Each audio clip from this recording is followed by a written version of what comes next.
Hi everyone, I hope you've been good lately.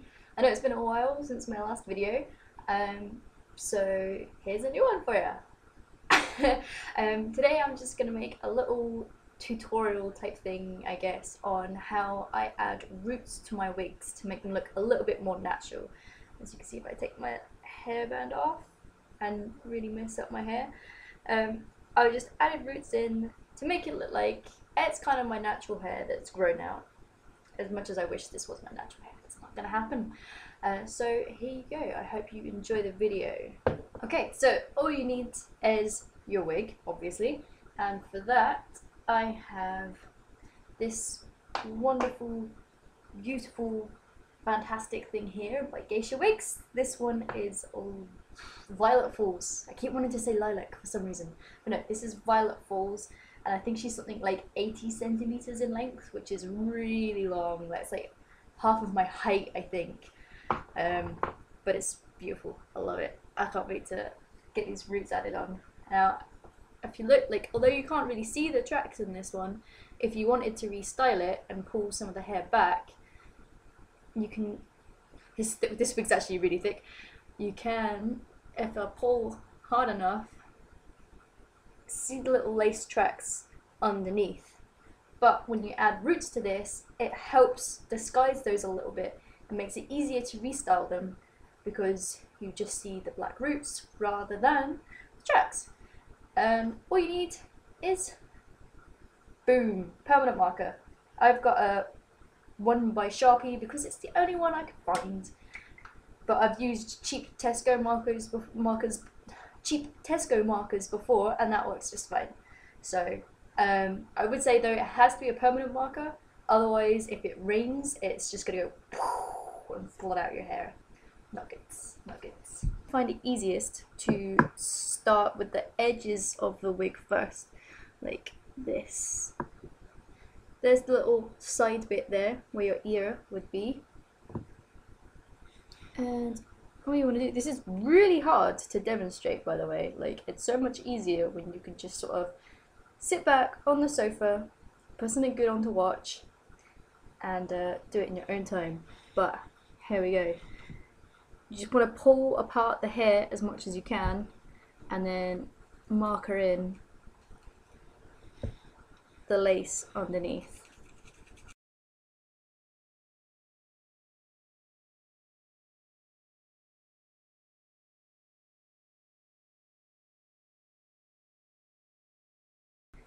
And then once you've finished colouring in the lace bit, you want to fill in some of the actual hair as well. So, I mean, you can make this as long, as short as you really want it. Obviously, the longer you make the streaks, the longer it'll take to do the wig all over. And the best part is you don't need to be perfect or precise about this, because hair doesn't grow at a precise length all over your head at the same pace anyway. Look, the way I find easiest to do is start at the bottom layers first and work your way up, because it's so much easier than trying to work your way down. So yeah, you can kind of see a little bit there. It looks pretty weird when you start off, but once you've started gathering more hair, it starts to look a little bit more effective and a little bit more like you've got your roots in.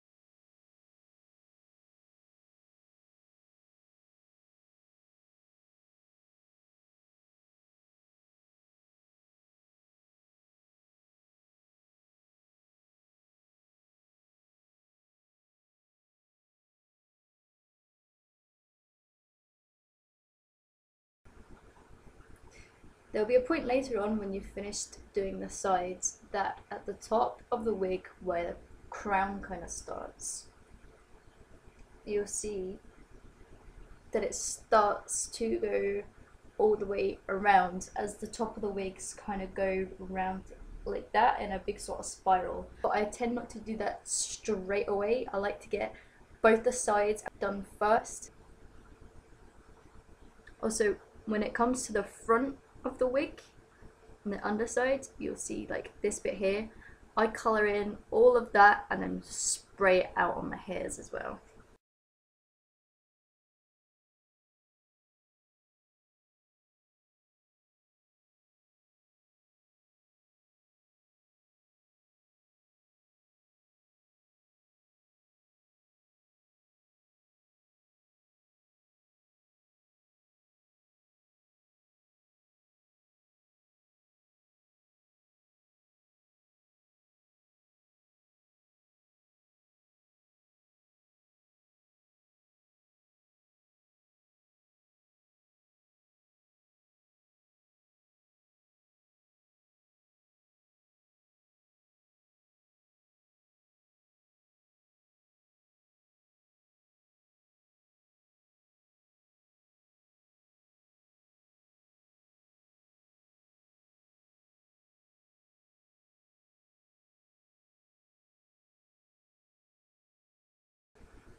With all your sides and underside done, we're going to start from the top of the crown and work our way around that spiral.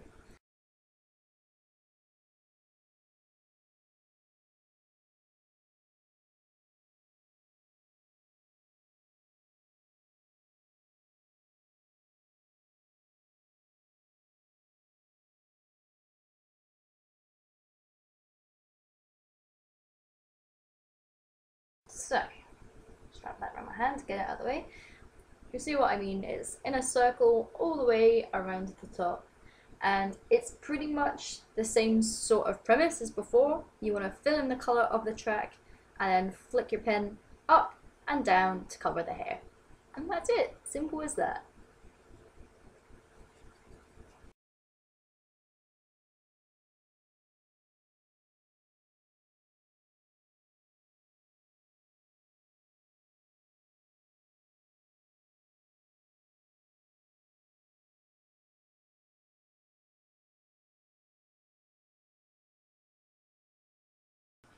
And then when you've done your first spiral layer, it's pretty much just lifting the hairs up bit by bit to get to the layers underneath.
I normally find just doing the kind of few top layers is enough. You can do the whole entire net if you want, or you can just do the top 2 layers or whatever, but I find at least doing the first few is best because they're the ones you're most likely to see. Now, what you do want to make sure you get though is at the kind of the front third of the wig, you want to make sure you get all the layers there. Otherwise, if you wanted to like part it in a different direction to how you have sharpied it, if that's what works, it is now. Otherwise you get like the roots here and the roots at the top, but then you'll have a random patch in the middle which doesn't make any sense, right? So make sure you get all the front layers of the wig, otherwise it just looks a bit silly, really. I haven't done the top bit yet because I like doing the underneath layers first to kind of get a picture of how the roots are going, and then I can fill in as necessary from there.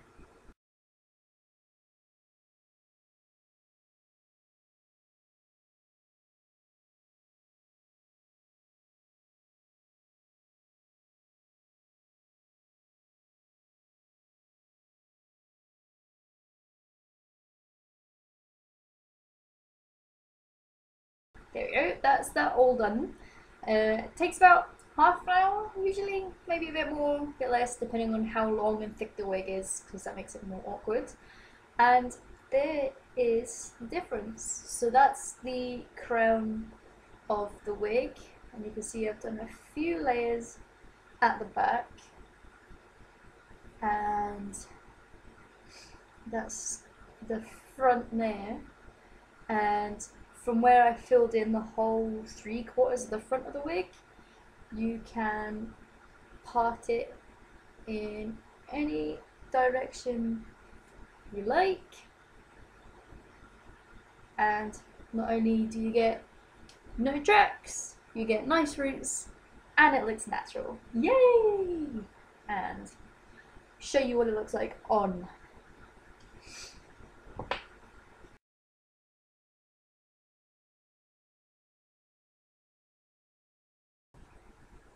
And that's what it looks like when it's all done, dusted. You can see it looks much more natural. It looks kind of more like it's your own hair, and you can pin it and part it any way that you like as well. So say I wanted kind of a center part in instead, there you go, I can. And I've only got one bobby pin at the moment because I've lost all mine, but I can just use the headband to pull it back, and I can even pass it over to that side.